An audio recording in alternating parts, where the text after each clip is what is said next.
Bismillahirrahmanirrahim. Assalamualaikum warahmatullahi wabarakatuh. Bismillahirrahmanirrahim. Innal hamdalillahi jami'a.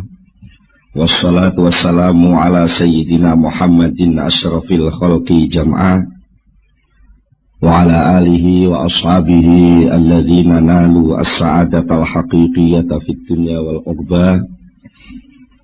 Allahumma salli ala sayyidina Muhammad abdika wa nabiyyika wa rasulika nabiyil ummi wa ala alihi wa sahbihi wa sallim taslima biqadri azamati dhatika fi kulli waqtin wahin, amma ba'du. Para sesepuh penesepuh, bapak-bapak, hadirin hadirat ingkang kula hormati, alhamdulillah dalu menika kula lan panjenengan saged sami-sami ngempal pinarak wonten ing majelis pengaosan menika. Saperlu berusaha ningkataken keimanan, keislaman kula lan panjenengan sedaya. Insyaallah mangke badhe kita waos sesarengan, kita kaji sesarengan kitab Al-Hikam dening Syekh Ibnu Athaillah As-Sakandari. Ananging kangge pertemuan ingkang pertama menika langkung rumiyin badhe kula aturaken setunggalipun pengantar. Sekanten kitab Al-Hikam menika ingin dipun wastani rekaman laku, rekaman rasa dening ingkang nyusun nggih Syekh Ibnu Athaillah.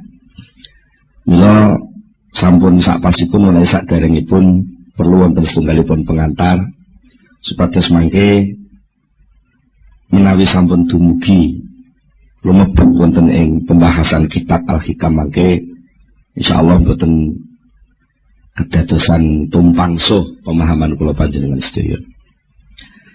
Pertama ingkang badhe kula aturaken inggih menika ngingingi soal tasawuf secara umum.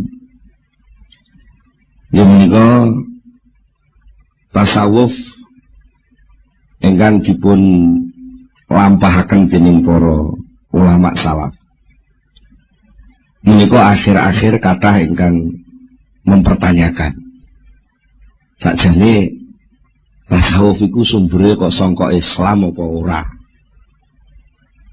Kadang-kadang wonten ingkang mencurigai praktek-praktek tasawuf menika niru dhateng agami-agami sanes. Wonten ingkang nuduh praktek tasawuf menika sampun melenceng saking ajaranipun Rasulullah sallallahu alaihi wasallam. Menika sedaya lumrah.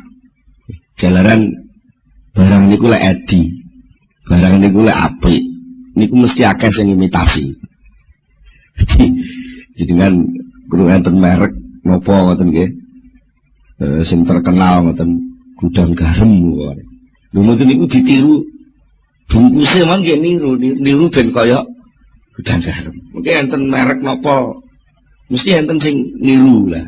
Ketika orang meneliti ketepaan sing diteliti niku sing pasing imitasi niku terus nyimpulke oh lek ngono tasawuf niku melenceng. Mergo ketepaan tasawuf sing imitasi. Niku kata kasus ngoten niku. Mula saking menika perlu sepindah kula panjenengan mempelajari tasawuf niku ngangge napa? Napa ta mempelajari tasawuf niku ngangge kekuatan ilmu dalam arti pengetahuan, itu ilmu pangrasa ya, pengetahuan sing niku biasane ngangge alat pengamatan, observasi, terus enten hipotesa macam-macam. Napa ta ngangge kekuatan batasan-batasan hukum akal, sing akal niku selalu bertanya-tanya tentang sebab dan akibat. Sing akal niku selalu ingin meneliti dan lalu menyimpulkan menggunakan beberapa term bahasane wong sakniki. Napa enten ungkapan-ungkapan, kesimpulan-kesimpulan digabung kesimpulan-kesimpulan akhirnya digabung-gabung jadi kesimpulan akhir napa model ngoten. Contohnya upamane saben wong kuwi mangan. Saben wong niku mangan. Niku data awal. Data kedua, kewan-kewan liyane wong iku ya mangan. Terus disimpulno, lek ngono wong niku padha karo kewan lah. Kesimpulan wong padha karo kewan. Niki jenenge hasil analisa akal. Menawi bahan awalin pun melenceng dan cara menyimpulkannya sudah salah, maka kesimpulannya pun terjadi kesimpulan yang salah. Napa tasawuf niku ajeng dibahas kangge cara niku. Enten maneh kekuatan ketiga sing mungkin serodok pas. Kekuatan yang menungso niku sak liyane ngerti, sak liyane nyimpulne nganggo akal, menungso niku gadah sing jenenge roh. Roh niku nggih roh nggih. Napa nggih? Istilahnya lek umume nggih akune dhewe-dhewe. Golek diarani roh niku dimaknani nyawa. Niku isik diakoni nyawaku. Berarti dudu aku. Ya. Roh niku nggih roh jati diri kemanusiaan. Sing niku seringkali pikantuk semacam pencerahan. Moro-moro rasane ngerti. Contone panjenengan lek diteliti pemane akal niku takok. Mulai kapan sampean ngerti eneke aku nih sampean? Sobi, jadi ngangen-ngangen. Mulai kapan sampean kok kenal sing jenenge aku? Niku mboten iso jawab krana niku isyraq, pencerahan. Akunya sendiri tahu tentang aku itu sendiri dan itu tidak pakai akal. Mergo lek pakai akal mesti lewat penelitian. Lewat penelitian ngoten tak iso nemokne oh iki aku lho ngoten. Mane sok-sok pelawak niku sok banyol niku mergo melenceng saka umume wong mikir malah muni aku ndi aku lho ning ndi kupingku lho tunggale ngoten niku.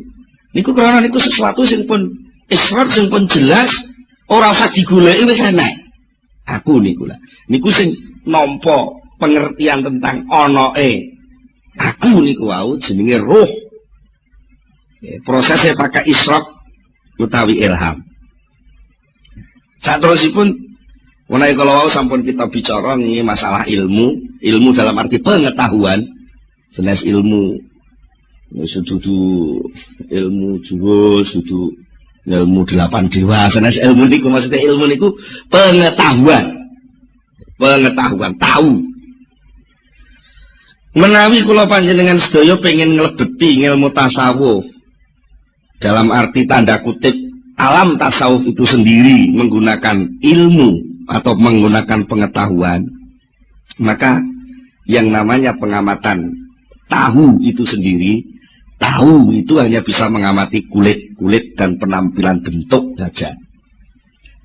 Akhirnya enten sing nun sewu kebliduk tasawuf iku ya lek wong gelem nganggo sarung srodok kumel, klambine nglinting, ambune ora patek wangi, kupluke nyadam mabang suwe ora tau ganti, nggih. Sarungan ngisor dengkul.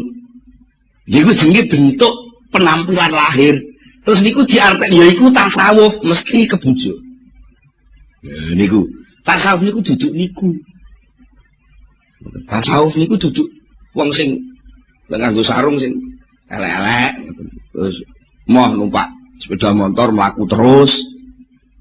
Niku mboten niku tasawuf. Walaupun mungkin nanti ada beberapa suatu keadaan si murid tasawuf itu kadang-kadang karena suatu pelajaran dia harus melakukan hal seperti itu dan itu tidak selamanya. Mungkin melalui proses itu juga bisa. Tapi bukan itu tasawuf. Nah, itu bahayane ngoten nek kula jenengan nyimpulne apa-apa mung sekedar delok jarine kabare terus niku mungkin mesti kebliduk. Ini ibaratnya mung kaya wong delok ceritane ketoprak nglakone Sunan Kalijaga dan mergo ndelok ini ndelok tampilan. tidak delok Sunan Kalijaga, akhirnya ngertine mung bentuk wajah sing ditampilno pemeran Sunan Kalijaga niku terus kebliduk. Ya iku lho Sunan Kalijaga, padahal itu hanya pemeran Sunan Kalijaga. Iku bahayane wong sing mengamati tasawuf ngangge pengetahuan. Lajeng enten malih sing mengamati tasawuf ngangge akal. Artinya akal itu pakai hukum akal, logika. Pakai kias. Damel napa? Hukum-hukum logika untuk menyimpulkan suatu kesimpulan. Mergo nalikane kula panjenengan menggunakan akal untuk memasuki lautan tasawuf yang tak terbatas itu. Kalau kita memasuki taman-taman indahnya tasawuf, lalu kita menggunakan akal yang serba bertanya dan mesti letterlek saklek. Nek iki nek A mesti kesimpulannya B. Nek A gandeng karo B arep muncul jenenge C dan begitu seterusnya. Niku pol-polane pol kemampuan akal niku hanya mengamati materi lahir. Senajan materi lahir niku kenging tinggi bahan awal pemikiran akal niku piyambak. Contohnya niki ana biting siji, ana maneh biting maneh siji. Terus sampean amati disimpulke biting siji dijejer karo biting siji kesimpulannya biting loro. Niku akhirnya terus dienggo pedoman senajan bitinge wis gak enek, akal pun mlaku dhewe. Siji ditambah siji mesti loro. Karena apa bahan awalnya kan materi. Lah mongko sing jeneng tasawuf itu bahan-bahan yang dipakai pemahamannya bukan material, tapi langsung niku sesuatu yang gaib, ya, sesuatu yang gaib, sesuatu sing begitu luas di alam awang-awang ibaratnya ngoten, sing tak terbatas. Niku lek ngangge akal, akhirnya mengke cara wong ngoten pengen mengarungi seluruh dirgantara, tapi piyambake namung ngiberno layangan ngoten tok. Napa nggih saged gayo? Mboten saged. Wong sing wis canggih ngangge napa kongkot mau iso rutuh nggih. Nggih nggih. Ngene lah ngoten. Pesawat paling canggih kongkot iso kecelakaan. Napa malih niki soal alam di balik alam kemanusiaan itu sendiri yang itu terkait erat dengan nurun nubuwah, cahaya kenabian, alam wahyu, alam gaib, alam inti manusia yang itu sendiri, manusia itu sendiri adalah rahasia Allah Subhanahu wa taala. Nek niku ajeng dipahami nganggo akal, maka yang terjadi adalah penyempitan persoalan manusia itu sendiri. Dan mula saking menika kangge memudahkan dos pundi sipados kula sedaya panjenengan menika saged memahami tasawuf. Ya ampun nganggo alat sing remeh-remeh. Begitu luasnya tasawuf sing mampu saged ngrasakne tasawuf niku namung manahipun piyambak-piyambak. Mula mangke wonten ing kitab Al-Hikam. Insyaallah mangke badhe dipun paringi pinten-pinten penjelasan sing mungkin bertentangan kali kesimpulan akale wong umum. Kesimpulan akale wong umum sing salah niku dudu akale sakjane, tapi bahan sing dienggo nyimpulno niku lho kurang pas. Bahan sing dienggo nyimpulno niku kurang pas. Contoh niki contoh sing mbok menawi teng pengawasan sanes sering kula aturaken. Contone ngeten. Wong sing usahane sregep niku sing akeh sukses hasil dadi wong sugih. Enek wujudan jenenge usaha ikhtiar, ana akibat. Enek sebab jenenge usaha, ana akibat jenenge sugih. Karena bahan ini akal nampa, terus nyimpulno lek ngono muncule sugih kuwi sangka usaha. Karena akal niki namung ngerti niki.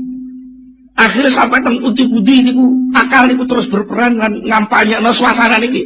Nek kowe gak gelem nyambut gawe gak iso sugih. Nggih ngoten nggih. Sampai lan duwe anak melarat disene lho kowe ora gelem nyambut gawe.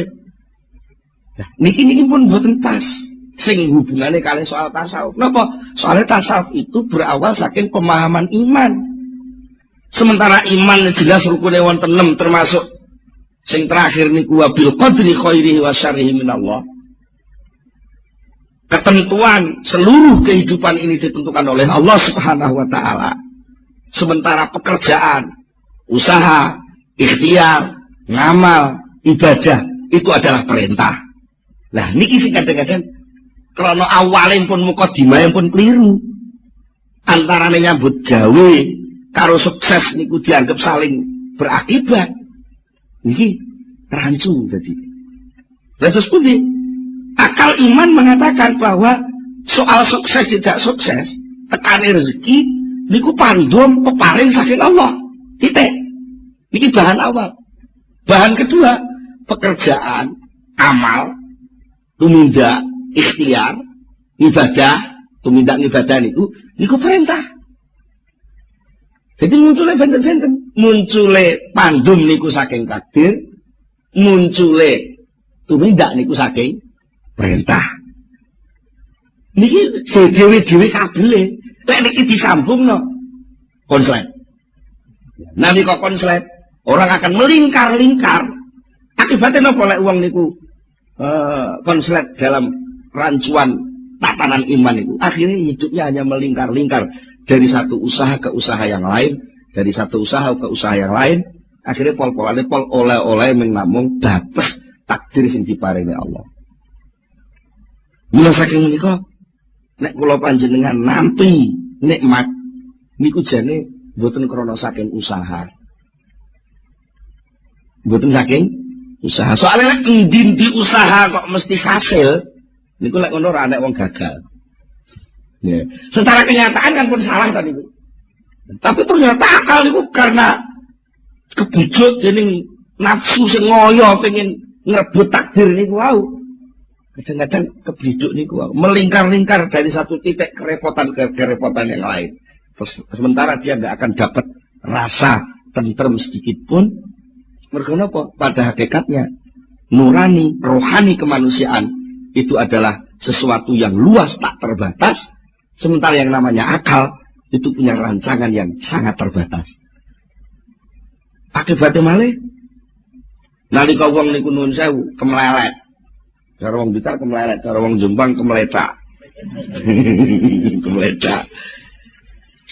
Berusaha untuk membatasi, mengatur perilaku manusia dengan hasil akal. Maka yang terjadi adalah benturan-benturan sosial.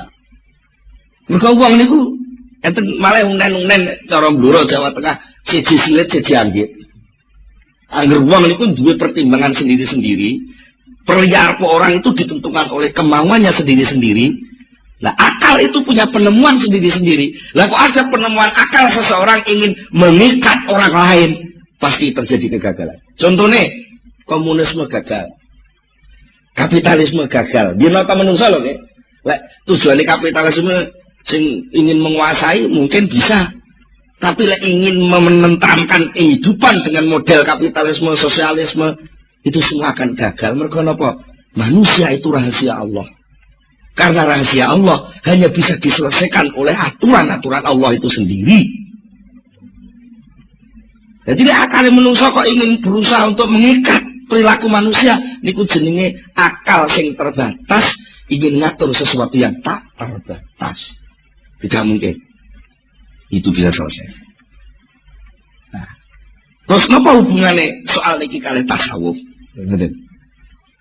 Pada dasarnya tasawuf niku adalah mengajak orang untuk tunduk, sujud, membersihkan keinginan-keinginan jegelek. Ini penak ngomong ngono. Kok jegelek ini? Bahasa Indonesia ini jegelek ini angel nih. Jadi sujud ya sudah sujud. Akalnya sujud kepada Allah. Fisiknya sujud menurut aturan Allah.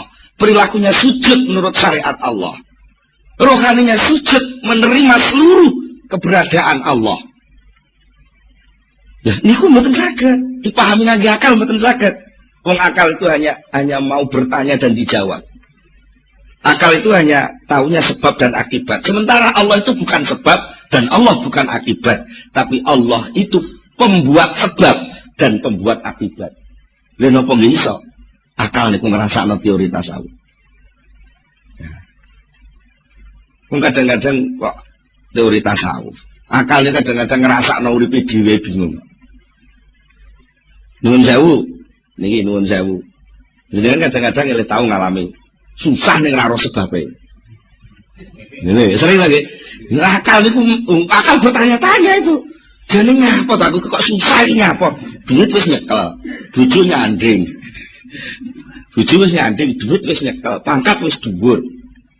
Tapi apa gak susah iki jane? Sing tak susah iki apa? Jadi apa gak bingung ya? Karena apa itu soal rohani, soal inti kemanusiaan. Mulai larinya kadang-kadang lari kepada materi lagi, sehingga terjadi penurunan derajat kemanusiaan. Contohnya, nalika piyambake dibegak sebabnya, mergo wis dadi wong sukses. Asale ndek omahe ning desa, terus dadi artis urip ning kota, sembarang kalir keturutan. Mergo honore lek dadi artis niku wis cukup sak cukup-cukupe. Tapi enggak ada yang kurang. Mergo napa? Ora sujud. Karena sujud itu pada akhirnya adalah watak dasar kemanusiaan itu sendiri. Ketika watak dasar itu tidak dilakukan, cara wadak ngoten keji. Ngertos keji nggih. Wong biasane obah-obah terus gak diobahne niku keji. Nah, saat keji niku lho butuh pelampiasan. Nah, pelampiasan niku kadang-kadang enten sing salah, Bos. Bangsa narkoba, bangsa ekstasi, bangsa mendem lan sak teruse niku. Niku karena tuntut. Jadi aku bisa seneng lek bojoku mesem. Tapi kenyataan dalam rumah tangga dia, mesemnya gak metu-metu. Akhirnya dia cari yang lain, sing duduk bojo, sing iso mesem. Nah ternyata wis keturutan mergo duit akeh. Golek meseman sing model Cina, mesem India, mesem Londo, mesem Indonesia ngoten. Ternyata kagak gak puas ya mek ngono-ngono iku tok. Akhirnya dia mencari pelarian. Sing sakjane aktivitas narkoba, apa psikotropika dan macam-macam lah istilahnya. Niku sakjane wong golek pelarian yang salah dalan. Pengen ngilangi akal ning ora mundak dhuwur pangkate ning malah asal derajate. Mergo kembali ke materi.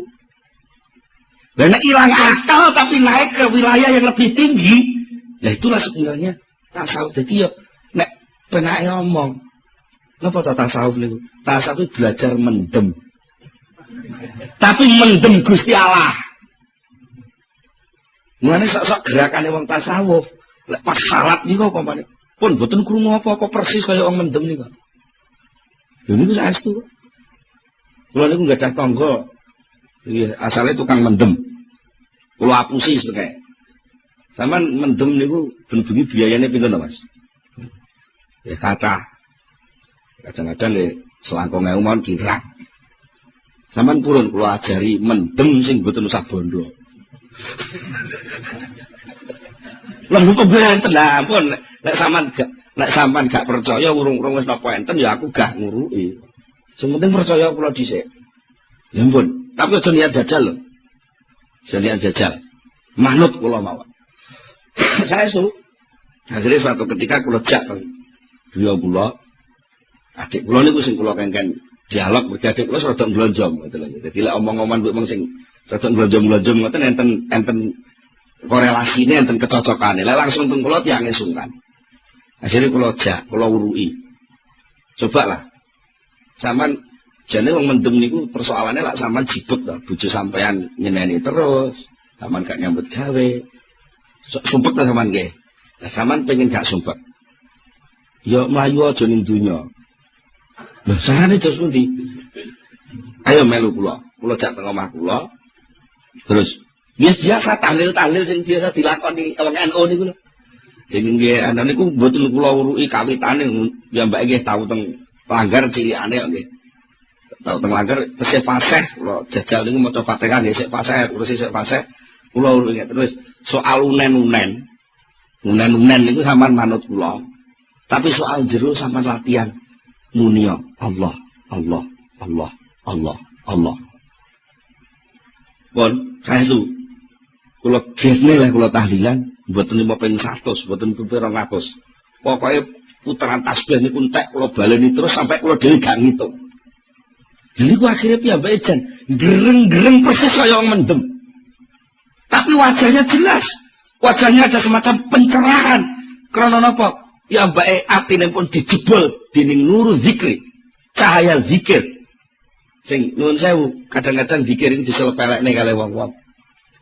Padahal zikir itu pengaruhnya sangat besar sekali. Zikir itu kan namung sesebutan. Sesebutan itu lah jeneng. Lah jeneng niku penting lho, nggih. Tapi, lha pamane enten sembarang kali kon nganggo jeneng kok. Jeneng niku lah milih ya tenanan. Duwe dagangan kudu enek merek sing pas. Kados studio sing ngerekam niki. Nggih. Niku lah golek jeneng ya wis diitung.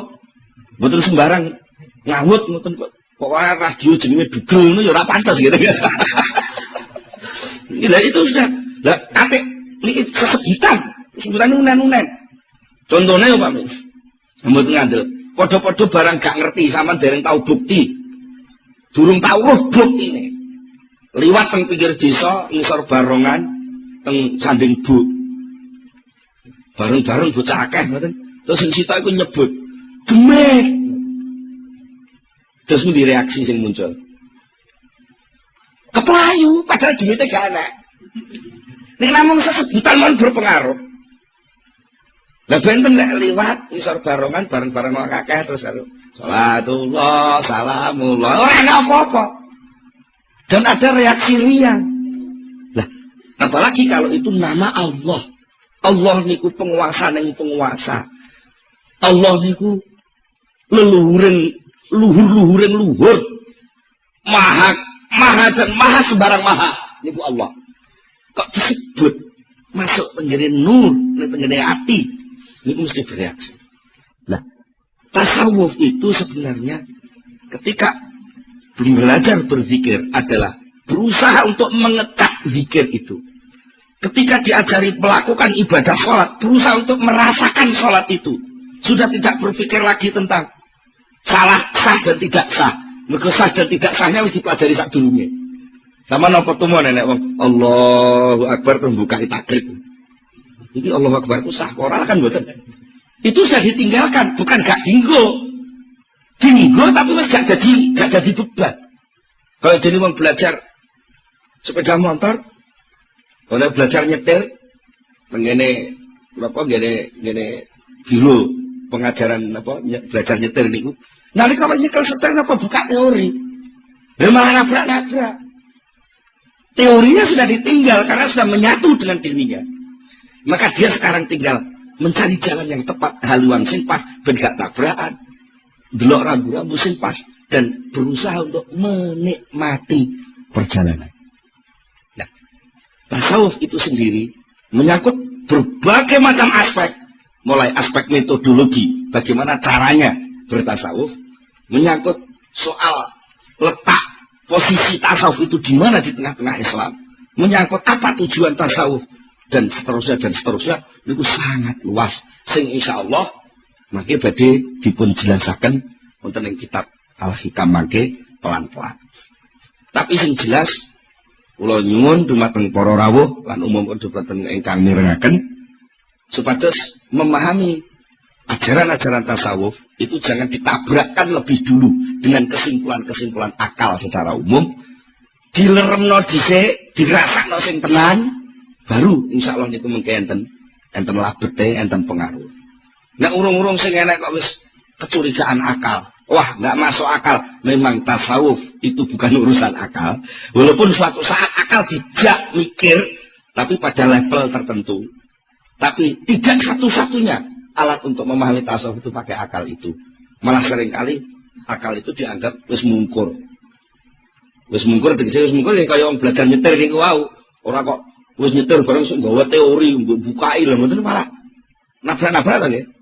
Jadi kan ben diomongi karo sing belajar sepeda.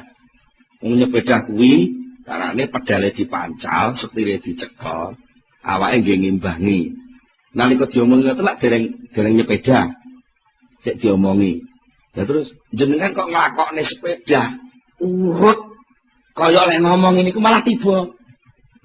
Pedale dipancal, kalau wis dipancal setire dicekel ya tiba dhisik. Lah, terus mesti yang bersepeda artinya apa? Ilmu tentang ibadah itu ketika masuk ke dalam tasawuf sudah bukan jadi ilmu lagi, tapi sudah menjadi satu kesatuan gerakan ibadah itu sendiri untuk berusaha dirasakan. Dari merasakan ilmu itulah akan muncul ilmu-ilmu baru, akan muncul rasa-rasa baru yang sebelumnya sama sekali nggak pernah dirasakan. Kok lah iso roh carane sepedaan orang nyekel setir barang. Ya kok ora tiba lho mboten. Lagi ngoten, malah ada sing nekat nganggo BMX niku jempeng ngoten niku kok ora tiba. Malah sing pun ahli akrobat niku malah nggawa sepeda roda siji ning dhuwur tampar kok ya ora tiba. Nah, niku sedaya mboten mungkin kelakon lek mboten langsung terjun melatih diri masuk ke sana. Jadi tasawuf itu pada hakikatnya adalah totalitas kehidupan sufi memasuki ajaran Islam itu sendiri. Kalau Islam ada tasawuf, ada fikih, ada tauhid, ada ini kan sebenarnya hasil kesimpulan para pemikir ulama-ulama terdahulu. Nah, sementara tasawuf itu berusaha untuk merangkum seluruhnya, untuk diajak kembali kepada Allah Subhanahu wa taala, notok kepada Allah sesuai dengan dawuhipun Allah, wa inna ila rabbikal murtaha. Sesungguhnya hanya kepada Tuhanmu lah segala sesuatu akan selesai. Jadilah urung kepada Tuhan ya urung selesai. Nek wong sugih ya kurang sugih. Sugih kurang sugih. Pemenang melarat, ngoten lho nggih. Sugih kurang sugih, pangkat kurang pangkat, puasa kurang puasa. Enggak perlu jane wong kuwi iso aja mati lah ngoten lho nggih. Niku mboten barbar. Nah, selesainya itu adalah apabila seluruhnya sudah bisa kembali kepada Allah Subhanahu wa taala. Niku gambaran singkat tentang tasawuf sing insyaallah mangke langkung jelas malih, langkung jembar malih menawi kula panjenengan sampun memasuki tenggene kitab Al-Hikam. Salajengipun wekdalipun ingkang kali kirang-kirang 15 menit. Badhe kula terusaken mengenal Syekh Ibnu Athaillah As-Sakandari. Sebenarnya kalau wau tasawuf secara singkat niki kita sampun berusaha mengenal siapa itu Syekh Ibnu Athaillah As-Sakandari sing kagungan kitab Al-Hikam nuwun sewu. Ora enek wong ahli tasawuf wong tarekah napa mawon sing mboten kenal jenenge Al-Hikam. Kok terkenal banget niku sakjane sinten. Menika kula waos ringkesan riwayat singkat saking Syekh Ibnu Athaillah As-Sakandari ingkang julukanipun Tajuddin kapetik saking kitab Tabaqatus Sadiyah. Al-Ustad Al-Imam Qutbul Arifin Tarjumanul Wasilin Mursidus Salikin Mungkidul Halikin Mudhirus Sumusil Ma'arif wa Mubdi Asraril Lataif Al-Wasil ilallah wal Muwassil ilaihi Tajuddin. Jadi niku julukan-julukan titel-titel sing diakoni dening kalangan ahli tasawuf semua memberi titel kepada Syekh Ibnu Athaillah satunggal Al-Ustad guru, Al-Imam panutan, Qutbul Arifin menjadi pusat orang yang ma'rifat, Tarjumanul Wasilin orang yang menjadi juru bicaranya orang yang sudah usul kepada Allah, Mursidus Salikin pembimbing orang yang mengadakan perjalanan menuju Allah, Mungkidul Halikin orang yang mengentas orang yang keblowok melakoni kerusakan, Mudhirus Sumusil Ma'arif yang berhasil menampakkan matahari pengetahuan rohani, wa Mubdi Asraril Lataif yang bisa menampilkan rahasia-rahasia lembut rumit yang jarang ulama lain mampu menjelaskannya, yang sudah sampai kepada Allah dan mengantar murid-muridnya juga sampai kepada Allah. Siapa mereka? Dia Tajuddin. Tajuddin itu mahkota agama membawa asraril wasilin, sumber dari seluruh rahasia-rahasia orang yang sudah usul. Abul Fadl itu kunyah. Orang Arab itu kalau sudah terkenal biasanya ada abunya. Apa namanya, seperti kata Sayyidina Ali dipunjuluki kanjeng Nabi Abu Turab, bapak Lebu. Abu Turab. Dan ini Abul Fadl Sayyidi Ahmad, asma aslinya Ahmad bin Muhammad bin Abdul Karim bin Abdurrahman bin Abdullah bin Ahmad bin Isa bin Al-Husain bin Athaillah Al-Juzami. Nasabipun ngantos dugi kabilah Juzam, lajeng mazhabipun mazhab Maliki. As-Sakandari menika nami tempat tinggalipun, keranten panjenenganipun nalika sampun madhep dados kiai niku manggenipun wonten ing Iskandaria, Mesir. Ngoten. Sedane wonten dusun Qarafi. As-Sufi hakikatan, yang baik secara hakiki menekuni kesufian. As-Sadili tariqatan, tariqahipun tariqah Sadiliyah. Ajubatu zamanihi. Ajubatu zamanihi itu cara gampangane jadi pengeram-eram nalika sijik sugenge, wa nukhbatu asrihi wa awanihi al-jami' li anwa'il ulum, sing berhasil mengumpulkan, merangkum dari berbagai macam ilmu, mulai dari tafsir, hadis, fikih, tasawuf, usul fikih, nahwu, sharaf lan sak macam-macamnya sedaya dipun kuasai. Malah dening gurunipun dipun juluki madhabu muftil madhabain. Syekh Ibnu Athaillah ini kalih gurune dipun juluki muridku sing iki dadi muftil madhabain. Wong sing iso ngekeki fatwa terhadap madhab loro, yaiku madhab syariat dan madhab hakikat. Syekh Ibnu Athaillah Sakandari menika selalu berbicara tentang teori-teori jalan-jalan yang dialami oleh ahli tasawuf. Syekh Ibnu Athaillah Sakandari menika ahli ngaji, ahli mauidhah. Cara sakniki nggih kiai sing kathah sanget pengikutipun.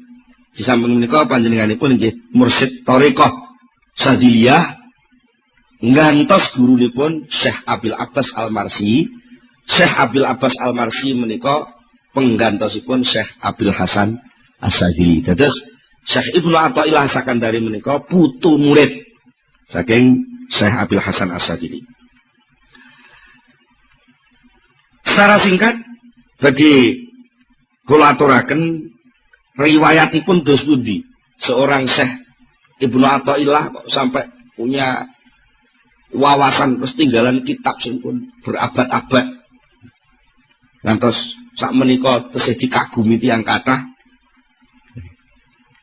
Syekh Ibnu Athaillah ngriwayataken dhateng badanipun piyambak kanthi dawuh suatu ketika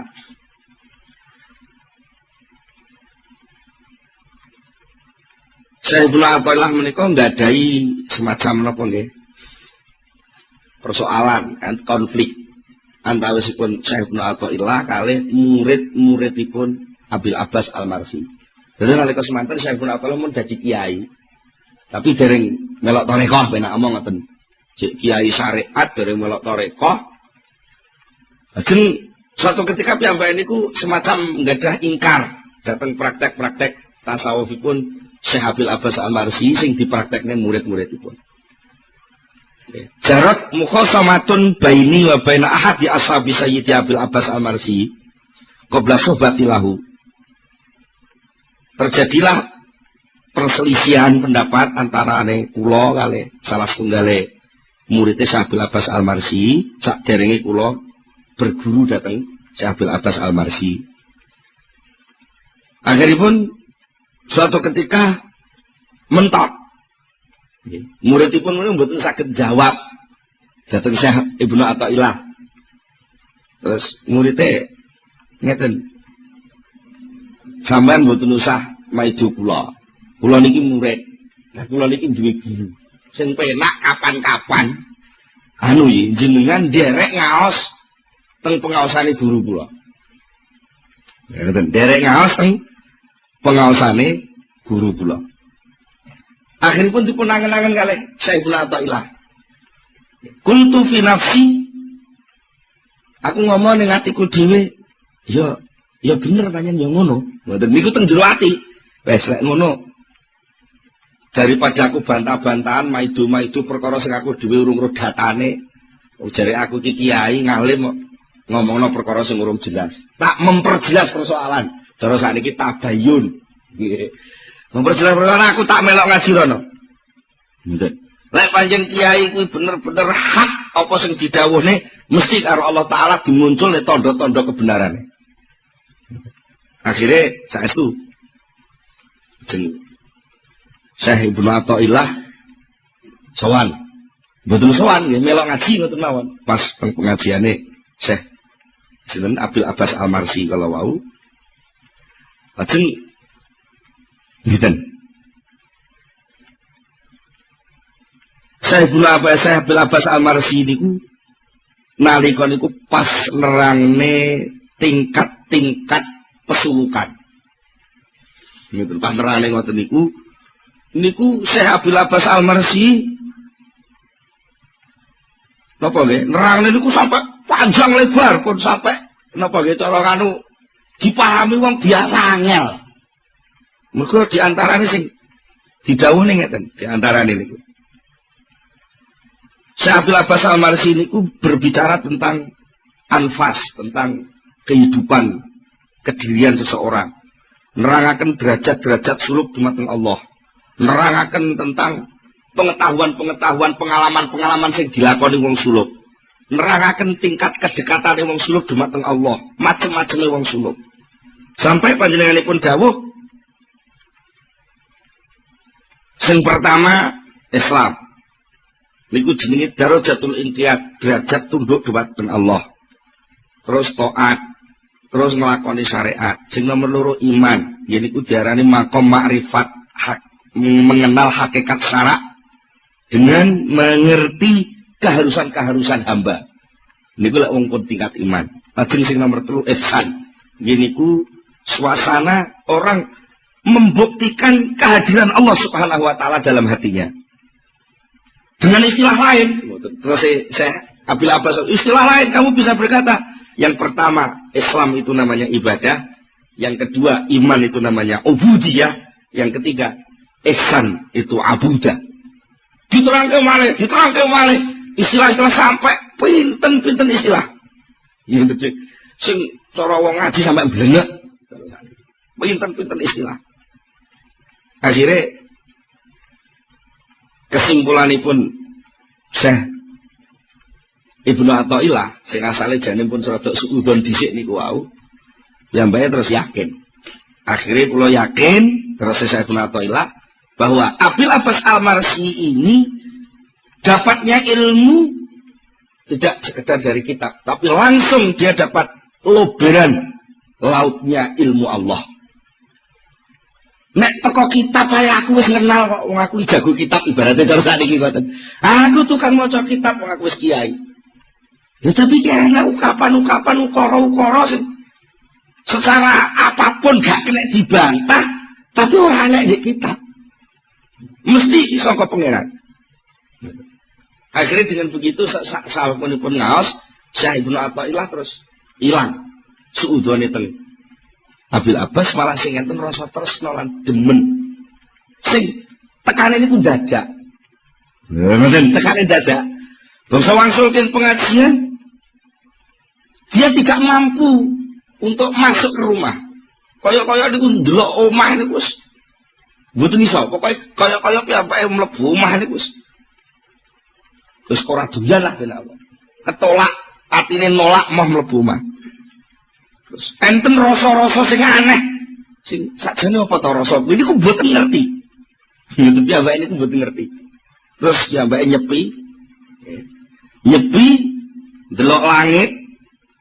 Akhirnya mboten kuat ngampet. Terus piyambake nyimpulke iki gak iso ngudari lek ora Syekh Abil Abbas Al-Marsi. Akhiripun Syekh Ibnu Athaillah sowan dengan Syekh Abil Abbas Al-Marsi menyatakan kula niki kangen dateng jenengan. Syekh uhibbuka. Ana wallahi uhibbuka. Akhirnya Syekh Abil Abbas jawab, ahabbakallahu kama ahbabtani. Ya muga-muga Gusti Allah nyenengi sampean kaya oleh sampean demen teng kula. Niku pun kesindir pun. Wong mestine kan assalamualaikum kok malah pedhok ora muni assalamualaikum. Karena napa brontone pengen kepanggih Syekh Abil Abbas Al-Marsi. Akhiripun sak sampunipun mekaten sedaya kawontenan sing dialami Syekh Ibnu Athaillah sedaya dipun pasrahaken dhateng gurune, dipun tuntun dening gurune Syekh Abil Abbas Al-Marsi sampai Syekh Abil Abbas Al-Marsi nuding temenan.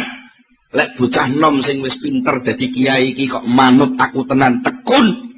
Sumben akhirnya dia arep jadi muftil madhabain. Dia arep nguasani ilmu lahir dan ilmu batin.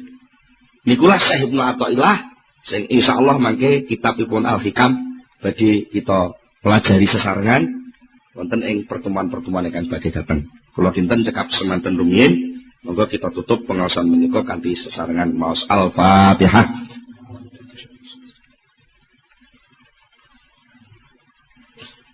Allahumma shalli ala sayyidina Muhammad sallallahu alaihi wa sallam wa sahabati Rasulillah alhamdulillah rabbil alamin hamdan yuafi ni'amahu wa yukafi mazidah ya rabbana lakal hamdu kama yanbaghi li jalali wajhika wa 'azimi sultanik. Allahumma shalli ala sayyidina Muhammad wa shalli ala sayyidina Muhammad wa tsabbit imanana wa nawwir qulubana wa sallimna fid dunya wal akhirah bi rahmatika ya arhamar rahimin. Allahumma fa'ul mana barik mana Allahumma fa'ul mana barik mana bi rahmatika ya arhamar rahimin. Rabbana atina fid dunya hasanah wa fil akhirati hasanah wa qina adzabannar. Subhana rabbika rabbil izzati amma yasifun. Wassalamun alal mursalin walhamdulillahi rabbil alamin. Al-Fatihah. Akhirul kalam. Wassalamualaikum.